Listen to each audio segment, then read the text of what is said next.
Bad luck Saturday, yesterday, guys. And when I say bad luck, I mean I had some bad luck yesterday.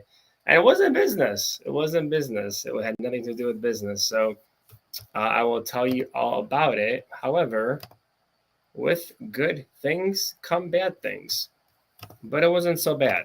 So we just had a winter storm yesterday, right? And with this winter storm came a lot of snow, and with a lot of snow came a lot of ice and bad roads. And so I was actually on my way to go eat, and unfortunately, my car ended up sliding on a parking lot. And I didn't think too much of it because I hit my bumper in the front on a curb. And I'm like, okay, it's fine. It's not a big deal. Like I've done it before. It was just like a very small tap. And I go to eat at this place by my house and have a great meal. I typically will order. I go to this breakfast place. I usually order either like breakfast sliders or just your traditional breakfast. And I ordered some breakfast sliders, which is a little bit different for me this time, with some coffee. And I ended up going back home, and I am getting ready to go to my chiropractor's office. And I go and I look at my car, and my entire front bumper is like off. It's like completely off. I'm like, no way. So I go on there, I look at it, I kind of put it back on, put it together, and I'm like, okay, so should I be driving this? Should I not be driving this? And as you know, if you live in Chicago, yesterday was really, really bad. A lot of restaurants were closing early. A lot of places were closing early. Managers were just wanting to make sure their employees get home safe. And so I decided not to take the my car to my chiropractor's office. And so I took an Uber. Took an Uber. Uber was there, and then I was supposed to meet up some friends for some dinner. And I got myself another Uber. And so I walk into this Uber, and I'm telling you, the smell in this Uber was so horrific that I couldn't believe what I was smelling. It was that bad. And I thought to myself, should I get into this Uber or should I not? Because the storm is so bad that if I cancel this Uber, I might have to wait another 20 minutes or so, or 30 minutes for another Uber, because it was just such a huge delay because of the storm and the weather and all the snow that was piling up. And I decided to jump into this Uber. But when I tell you the smell was so bad, I would describe it as smelly armpits with old socks and rotten food. It was so bad that I had to open the window of the Uber. I couldn't believe that somebody in the passenger seat would allow their car to get that bad of a smell. Maybe they're used to it, maybe they're not, but I'm surprised this person still has a good rating and still is able to drive this Uber, because a normal human being would literally barf inside that car. And it was the very first. I've been in some smelly cars before, but this one took the cake. It was just horrific. I opened the entire. It was freezing outside. I opened the entire window on my side, and the guy's looking at me like all crazy. Like, why is this guy is opening up the window? And I look at him. I'm like, you know what? I'm not going to say anything because I don't want to. I'm a nice guy. I don't want to ruin your day. I don't want to ruin anything you have going on here. But my God, like the smell was just so bad. Um, it was just so horrific. I still can't believe how bad it was. Um, I almost would have felt like just jumping inside a horse stable before getting inside the car ever again. That's how bad that smell was. So I ended up driving because of this storm. The ride was extra long. Like I was sitting in this car for 30 minutes longer than I was supposed to. Like my destination was probably like 10 minutes away. And I sat in this car for, I am not even joking you, like half an hour, just breathing in these chemicals, whatever they were. It was just so It was just so bad. It was just really bad. And I wanted to tell him, but then again, I didn't, because that's not the kind of person I am. I hope that one day he figures it himself out, it figures out like what's going on, and that, or somebody else tells him, but it won't be me, unfortunately. I don't like to make people feel bad like that. That's just not the person that I am. But I was so happy to get out of that Uber and arrive at my destination, that it was just like such a relief when I got out of that vehicle. I was so happy. Man, it was so bad. I don't wish that smell upon anybody. That's how bad that smell was. Let me know in the comment section, or let me know your worst Uber drive, or your worst Uber or Lyft smell, because this one really took the cake. I've been in Ubers before where people like were eating McDonald's, there was like Burger King or whatever. But this one was just like, man, I mean, describing the smell is, it was a custom specialized smell that you have to like create it in the lab. It was that bad. And so fortunately, of course, I'm good. The car is just damaged in front. It's fine. I took the Uber, and then I found out that everything was closing early, so we had to cancel the dinner.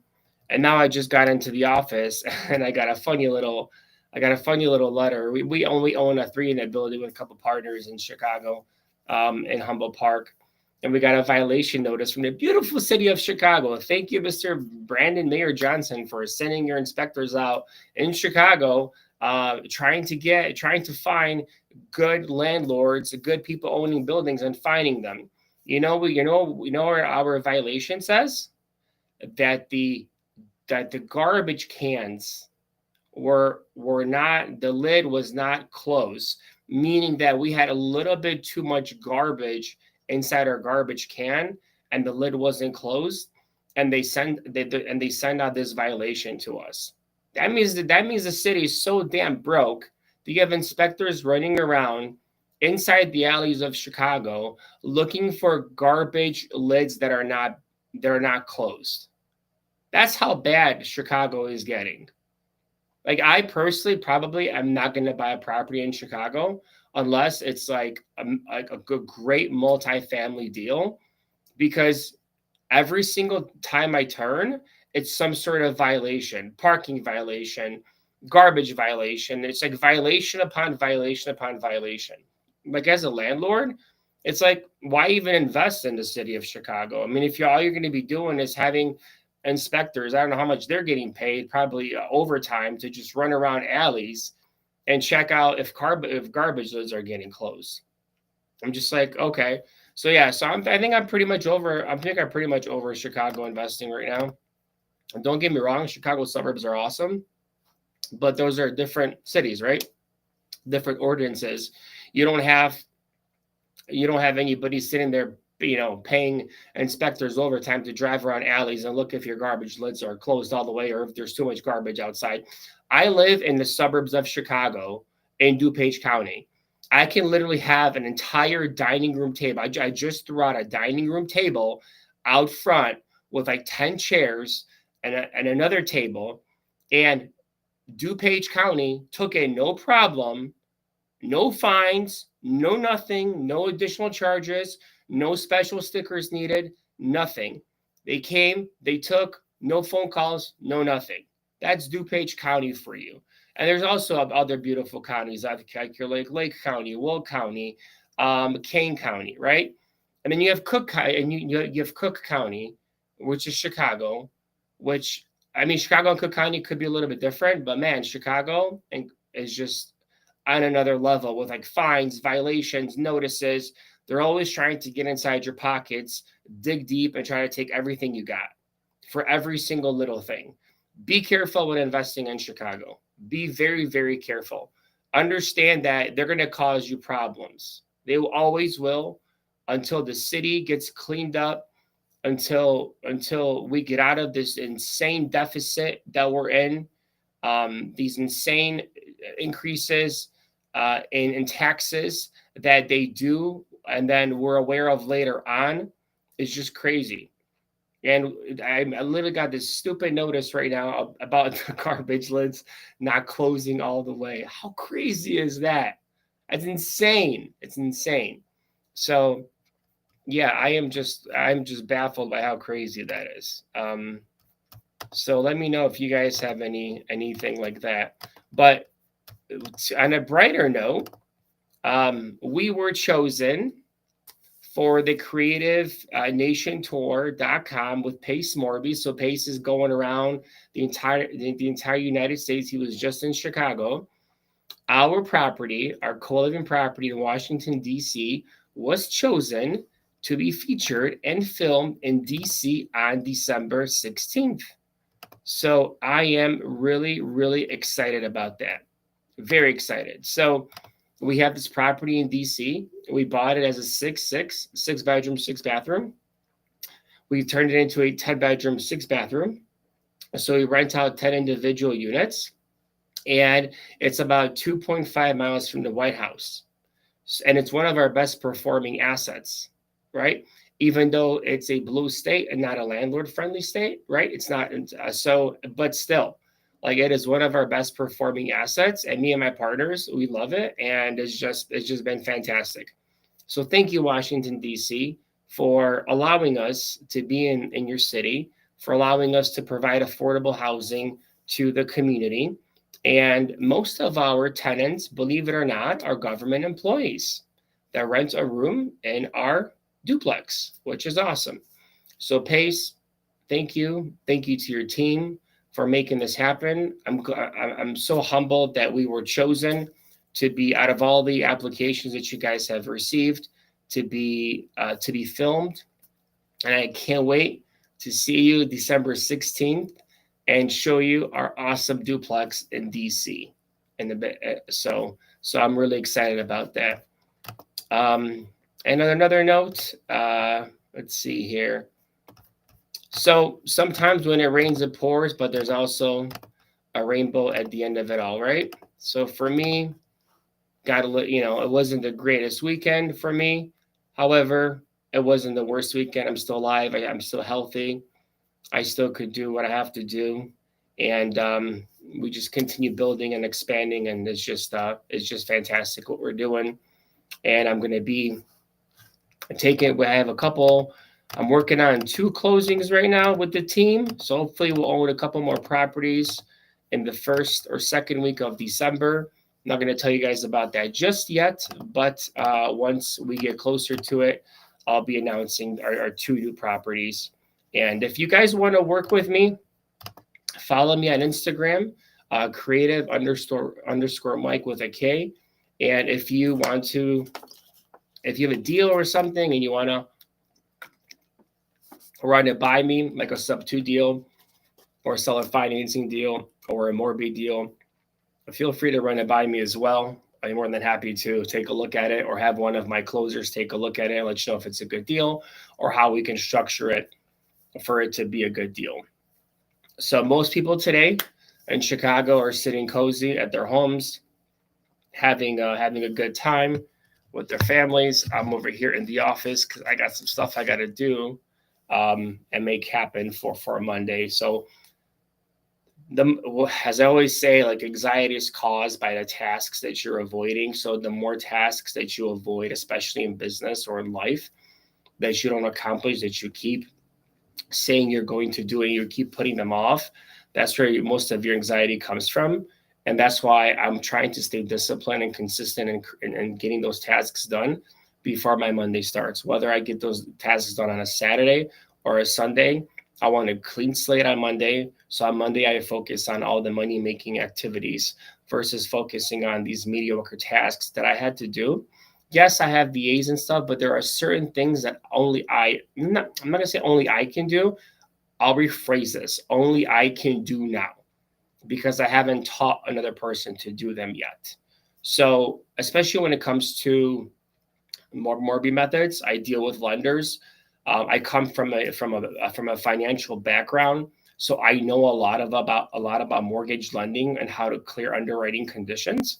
And so, it's very hard to teach somebody. I'm like a 20-year veteran in this business.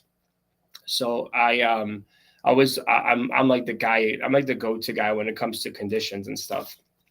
So I have some conditions I have to clear up. I have to teach some underwriters a couple things. Guys, what I'll tell you in business is this: you have to assume that everybody's wrong. And I'm not saying that in a derogatory sense. When I was a successful mortgage broker, and I live by that philosophy, assume that everybody's wrong. What I mean by that, I mean that if somebody sends me a document and they say, here it is, whether it's a client, a team member, somebody from title, before I even submit it or do anything with that document, I look it over not once, not twice, but 3 times. And the reason I do that is because every document I receive is from a human being, meaning that maybe that day they were rushing, maybe that day they weren't feeling the greatest, maybe a lot of times on insurance clauses, there's always numbers missed or there's loan numbers that are missing. And so if I don't assume everybody's wrong, I am going to be submitting documents over and over again to lenders to getting conditions cleared or title companies. And so with my team, when they get a contract signed or when they get something from the realtor or from our VAs, I always say, assume it's wrong, triple check it, because I guarantee you're going to find a mistake. And what happens is that they do find mistakes, and that we find mistakes all the time. And the thing, it's nobody's fault. Some people just rush too quickly. Some people, it becomes second nature to them. But once it becomes second nature to somebody at a job, they're like more prone to make mistakes because they rush through things. They don't sit there and they don't look at it once, twice, or 3 times because they want to be done with it as quickly as possible. And I get it, but my biggest pet peeve is when I get a document and like within a second, I see an error already. And then I ask my team member, I want you to look at this document with me. Tell me where the error is. And it's as simple as a close of escrow, right? For an assignment agreement or in an inspection period end date, or a clause for a balloon extension clause on a creative deal. And these things are very, very important because if you don't watch these things, then you could possibly lose your earnest money deposit. You could possibly give the seller an idea of a shorter closing than it actually is. So you want to set expectations. You never want to overpromise. That's one thing that you cannot do in this business. That's why a lot of my deals, especially on the Morby methods, I do 45, 60-day close of escrows. And I don't do them just because I want to do it that way and let the realtor know it's going to take that long. I just want to over deliver and under promise, right? That's my philosophy in life. That's exactly what I want to do. I want to say I'm going to put down 45 or 60 days on the contract, but I'm going to try to get this closed within 30 to 35 days. But I do not want to keep coming back to you for extensions because that's going to upset you. That's going to upset your seller, and that's something that I don't want to do. So let's just say it'll take 45 days. I will do everything in my power to close within 30 to 35 days. However, I do not want to ask you for any additional extensions. Does that sound good? Because I'll be doing you a disservice by putting a 30-day close of escrow for you on a deal that's actually going to need to get approved by a lender and appraisal and all sorts of things. So just over deliver and under promise is my philosophy in this business. Assume that all the documents you're receiving are wrong because you will find mistakes. Do not sign contracts immediately. Go over contracts or have your transaction coordinator go over contracts with you.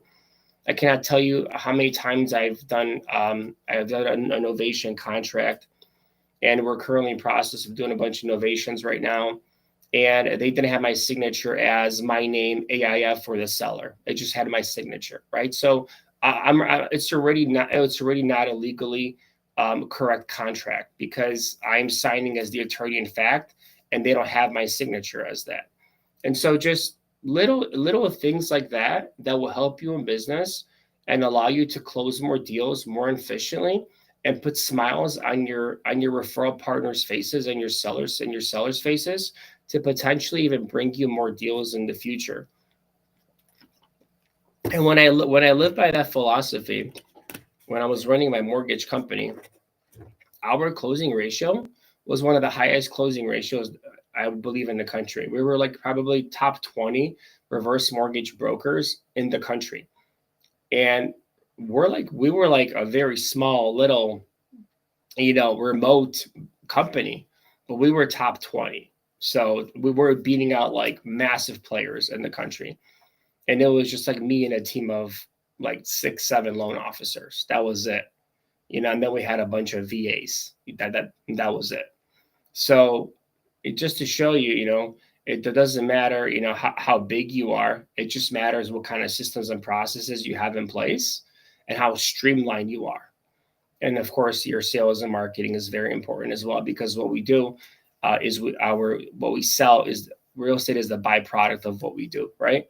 It's just a product. So but number one is sales, marketing, systems, and processes. You have to have those 4 things dialed in. If you don't, you don't have a business, right? You're a slave to your business. You don't have any vision for your employee, your team members. You don't have any vision for your company. There's nowhere that you don't have a blueprint for your team members to follow every single day. So make sure that once you start doing this business, you start closing deals, you start investing, you start using AI, start using Chat GPT, start understanding operations. Make sure you have a lead manager that holds your closers accountable for all the leads that are being assigned to them. Make sure you have a fractional integrator, somebody that could come into your business and help you with all the systems and integrations. And however you want to set up payment with them, whether it's per deal, whether it's monthly, that's completely up to you. But as you continue to evolve, one thing that you cannot do is you cannot take that money that you're making and just spend it on stupid stuff. Because the one thing that I've learned in life is that you never know once that door gets shut, right? Or you have to pivot. So make sure you're always reinvesting back into your business, back into people, back into processes and systems and technology. Chat GPT AI is transforming our business tremendously. I don't mean by transforming, I mean by it's cutting down on a lot of mediocre tasks where we were doing, where now we could just upload certain things and it'll spit out the information that we need right away. Right? So these are the types of things that you have to take into consideration when you're running a wholesale company, a real estate company. You're fixing and flipping, whatever it is you're doing, and you want to do it at scale. You have to keep reinvesting in yourself and reinvesting in your business. And make sure that if you don't know how to do something the first time, don't try to do it by yourself.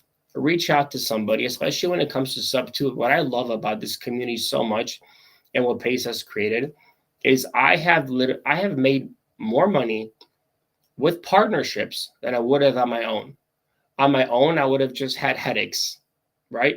Headaches, learning by myself, making the mistakes, probably messing things up. But because of good partnerships, because of good people that I work with, most of the deals that we have gotten under contract have sold and made a very good profit. Is it luck? Is it sheer luck? Is it because we're at the right place at the right time? Is it because we're buying these deals? Is it because the buy is where it should be for these deals?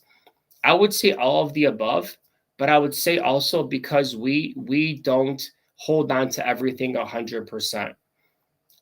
Even if you look at the biggest Fortune 500 companies, the founders of these companies own a fraction of them. I think Jeff Bezos owns like 8% of Amazon. I think Zuckerberg owns like under 10% of Facebook. Same thing with like all these other huge companies, so they understand the power of giving up equity and giving up ownership to other individuals or other people that can help them at scale. You want to bring in certain talent and you want to keep growing.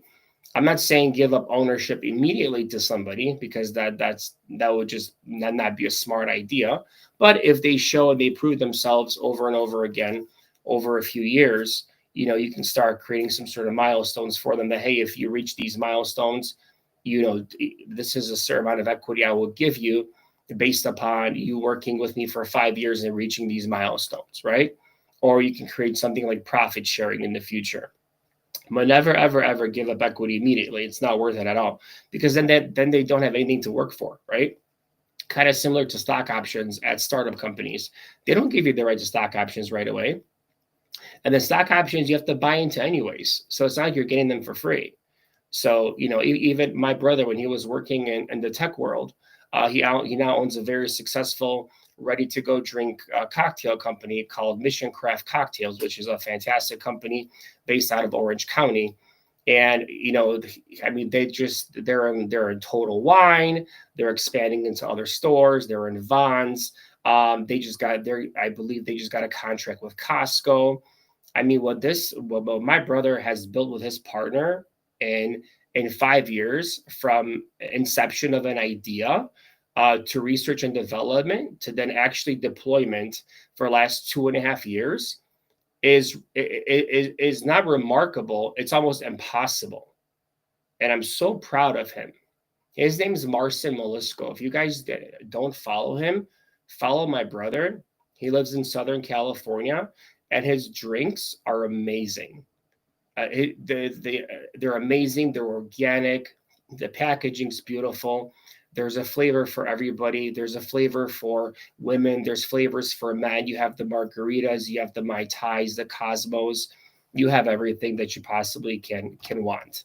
And it's very.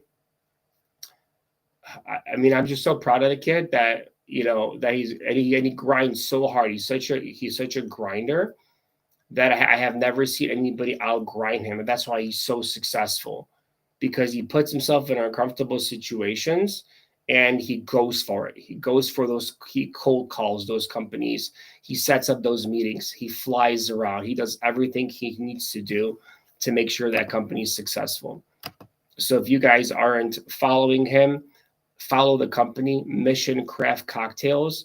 If they're not at your store nearby, they also have a website, missioncocktails.com, and you can order these beautiful gift boxes on the website, and they'll ship them straight to your home.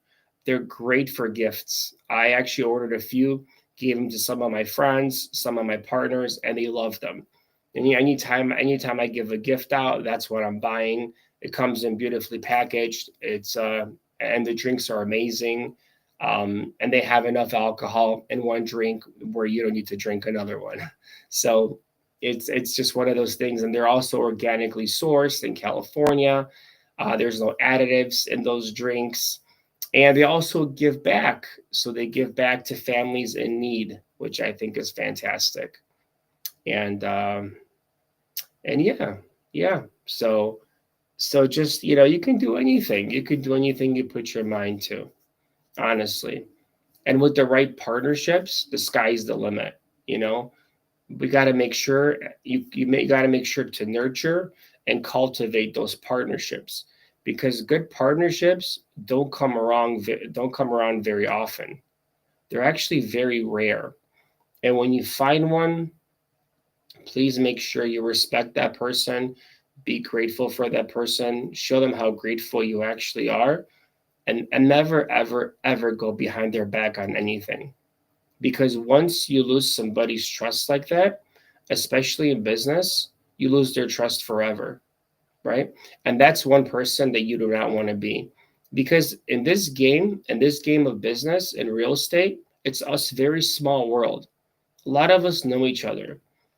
When it comes to sub-2, when it comes to creative finance, when it comes to flipping, we're all within this one little little dimension, right? So if like one person does something to hurt somebody else and their families, we find out about it and we blacklist you. So next time your name pops around and you're looking for something or you're looking for a partner, know that you've been blacklisted. This blacklist is out somewhere. I'm not going to say where, right? But your name, once you screw someone over, we know who you are. Okay, so please be a good person, have integrity. Before you screw anybody over, make sure you think about not just yourself, not just them, but their families, their kids, what you're taking away from their children at that point, especially if they've lended you private money for a project and they entrusted you with their hard-earned money. Please make sure that before you lose their money, lose your money. Refinance your house, take out a personal line of credit, take out a personal loan, declare bankruptcy, whatever it is you have to do it to make it right for the other person. Because that other person, that money maybe was going towards their grandchildren's college fund. Maybe it was a self-directed IRA that they were using because they were planning a beautiful vacation, a European trip for their entire family. Or maybe they were saving up that money to retire. You never know. And if you do that, if you do not take care of that person's money like you would your own, then you're a scumbag. You're a complete scumbag. And I don't want to talk to you. I don't want to know you because let me tell you something. We just recently closed a deal in Mobile, Alabama. The minute we closed the deal, I went to the bank because my private money lender, he just said, just give me a cashier's check. Okay. I sent him over just some documents to sign off on. Okay. This check is for $55,000. I've had this check in my car for, I kid you not, for over 1 week. That's how much this person trusts me. His name is on a check in my car for 55 grand for over a week. He's like, don't worry about it. I got it. I'll pick it up whenever. Mind you, does he make good money? Yes, he does. Regardless, if it was somebody else that I owed $55,000 to, they would be hounding me most likely, right? Which you don't have to hound me because I'll have your check literally the next day once the books are done, and everything's finalized, and you release your lien off of the property and get everything notarized and signed, so it's all done legally. But mind you, like these people, like this private money lender, this is the second time he's worked with me, and he's gotten his money back in less than 90 days. Now, that doesn't happen very often. I'll tell you this much. That is rare to get your money back in under 90 days. Typically, you're giving out your money for 6 months to a year on flips or wholesales, depending if you're first or second lien position. So he is just one of those guys that is just, I don't know what it is about me, but he just trusts me with his money completely. I don't know. I don't know if it's because of how I am, or it's because of my track record, or how I treat him, or how I've given his money. I was like, hey, your money's here. It's at the title company. It was funny. On our first transaction, just to try me out, he lended me $25K on our first transaction. And I got him back his $25K within 90 days. And the check was sitting at a title company for 3 weeks. It's $25,000 with interest. And so this gentleman is a special kind of person.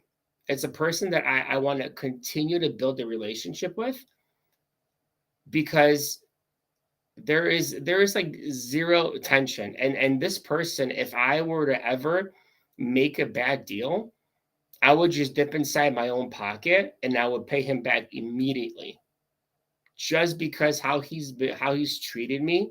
not the first time, and not the second time. And now he's like, okay, well, you got this money back for me this quickly again. I know this isn't normal, but now I'll commit $100,000 to you. It starts with 25, went to 50. Now we're talking about 100 grand that I have access to at any point in time. He's like, Mike, you need the money? Call me, send me the details. I'll wire the money immediately. How cool is that, right? So that took me, 2.5 years to build that credibility, though, right? Because I do have credibility. I have credibility from hard money lenders. I have credibility. I can show HUDs. I have referral partners that will vouch for me. I have these things, but even if you have these things, there's sometimes people just still won't even trust you. I have a friend that has like tons of houses and has experience, and for some reason he has a hard time getting private money lenders, and he doesn't understand why he has a hard time.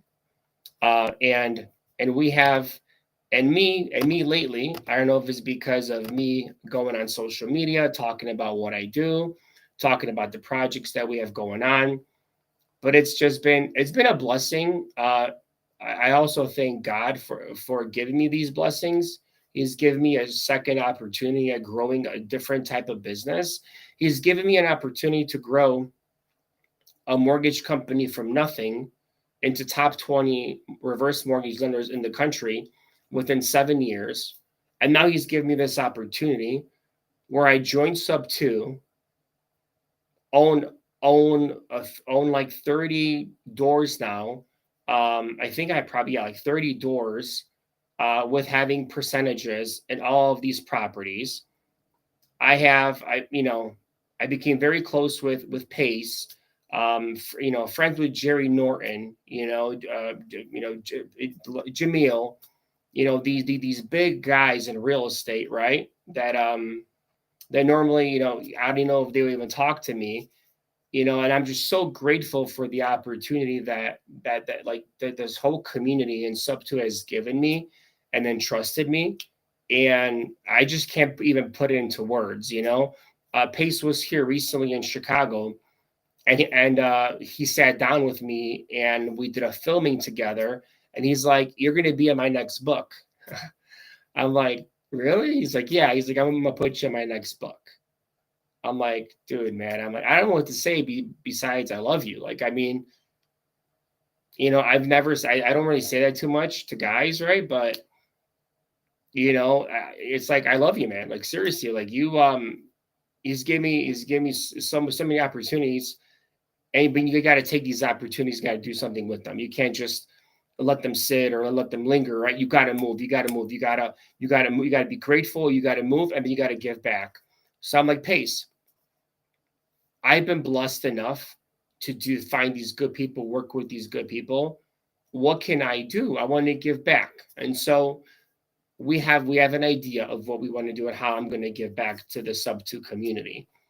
And once that idea comes out and comes to fruition, I'll let you guys know all about it. But if you're not in Sub 2 and you're thinking about joining, I promise you, it's not even just to be for the courses or for the Zooms or for anything like that. It's just to meet good people. Meet good people. Fly out.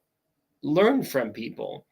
Sit down with them. Ask them how you can bring them value. I've had people spend just an hour with me on a Zoom, just showing me a couple of things. Well, without wanting anything back in return. But guess what? With those people I've done business with, and I brought back value because I appreciated when I didn't have anything when I started in real estate. I want to give back to them. I want to bring them in on these different partnerships that I'm getting, on these different deals that I'm getting. I want to bring them in. I want these people to make money with me. I always say a best friend is a business best friend first. That's my thinking. That's my philosophy. I want to see how you are first as a business person, right? And I want to do business with you first. I want to see if you have integrity. I want to see if you have loyalty. I want to see how you react in when it comes to adversity. I want to see all those things about you. And once we do business and we do business well, and then we become friends, that works out much better than me going to my friends and saying, "Hey, let's do business together." Because they know me as the friend, right? As the friend, as Mike, as Creative Mike, as the joke, I guess the jokester, the social media guy, whatever, but they've never done business with me, right? But I personally myself wouldn't do business with a friend because a friend that I've had a close relationship with over the years, because that's what we are. We're friends, right? They might have W-2 jobs or they might have other businesses, but I would not want one deal or one disagreement to ruin a decade of friendship. And the same thing with family. I don't. One thing that people have never done in my life, which only two have, is ask me to ever borrow money. I don't know why, but nobody really has done that before to me, except two people within the last 38 years that I've been alive. And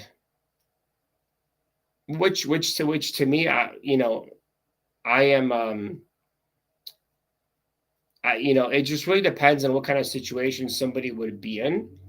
But nobody's ever asked me to borrow money, right? Because maybe they know, like I work extremely hard for my money, and I need to provide it for my family, right? So, but luckily, I've never really been asked that question from friends. I have pretty successful friends. They all have W-2. They all have very high W-2 jobs. One of my friends owns a pizza place, owns commercial properties, is one of the top performing loan officers at a very prestigious mortgage company. My other friend is like a CFO, and so these are all like my childhood friends I've known for like a decade or so. So I guess there's really no point of them asking me to borrow money. I guess, but I mean, back in the day when I was like in my 20s, I've had a couple of people ask me to borrow like $1,000, $2,000 here and there. Nothing crazy. But myself personally, before I would ever ask anybody for money, I would exhaust all of my resources. I would exhaust my credit cards.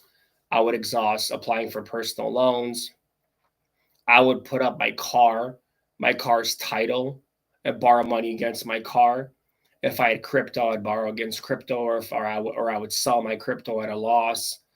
If I had stocks, if I had an IRA, I would take money out of my IRA and pay the penalty.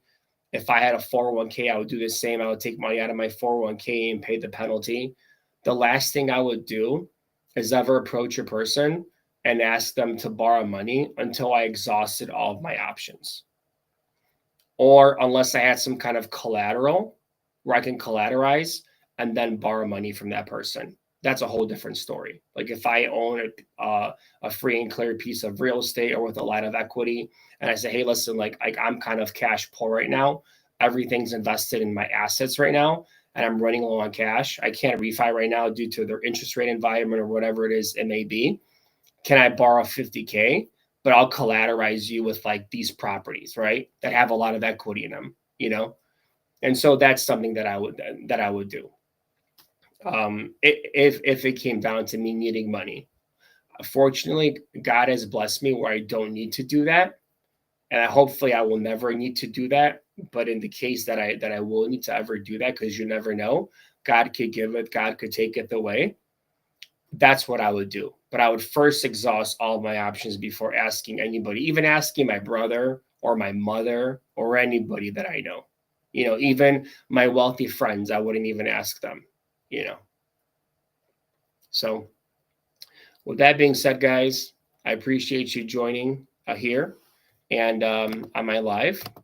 This is the Creative Mike podcast. And I want to thank you guys for following me. If you're not following me on YouTube, check out Creative Mike with a K. My TikTok is Creative Mike with a K as well. And then also my Instagram is creative_Mike. And I'm not sure if we're going to have an event in Schaumburg, Illinois this month, because I'm going to be traveling to DC.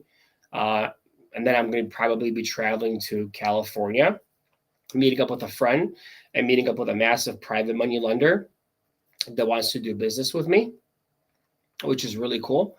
And I'll probably be seeing my brother. His birthday is actually December 17th. Oh, actually, I won't be there. Yeah, I'll probably be there the day after his birthday. So yeah. So if you guys want to wish my brother happy birthday, his birthday is coming up in December. Young, successful, awesome dude. If you ever get to know him. And other than that, if you guys are looking for lending when it comes to transactional lending, double closing, Morby lending, these transactions on the Morby side especially are not as easy as people think. They get pretty complicated sometimes, especially with lenders and especially with certain properties and the way you structure things. So if you're looking to close with a capital partner and you need the funds, go to kreativefunds.com. That's with a K. KREATIVEFUNDS.com. Choose the option that you're looking for. Plug in the information. If you don't know what to plug in, just give me a buzz. Go on my Instagram, go on my Facebook. You have all the different ways to contact me. So feel free to contact me. I will help you out. I'm telling you, if you're a wholesaler and you're making like $25,000 or more on a deal, I would strongly encourage you to double close, because not only will your buyers see that fee on the HUD, but also your seller will as well. So if you're confident enough and you're confident enough in your buyer and your seller that they're going to be okay with it, that's fine. But if you're making $100,000 or more, I wouldn't even think twice about it. Please double close. You will lose that $100,000. I've seen many people lose that money because they didn't want to pay closing costs twice. And the closing cost that would have cost them would have been like let's just say you pay $10,000 to make 90, right? $10,000 to make 90,000 or zero. Think about it. Think about it next time you have an assignment fee that's $50,000 to $100,000. Think about it. Why pay $10,000 to not have any issues, or potentially have a seller or a buyer question what I'm making on the settlement statement? So guys, thank you so much for tuning in. I appreciate you. My name is Creative Mike. This has been the Creative Mike podcast. And as always, stay creative, my friend.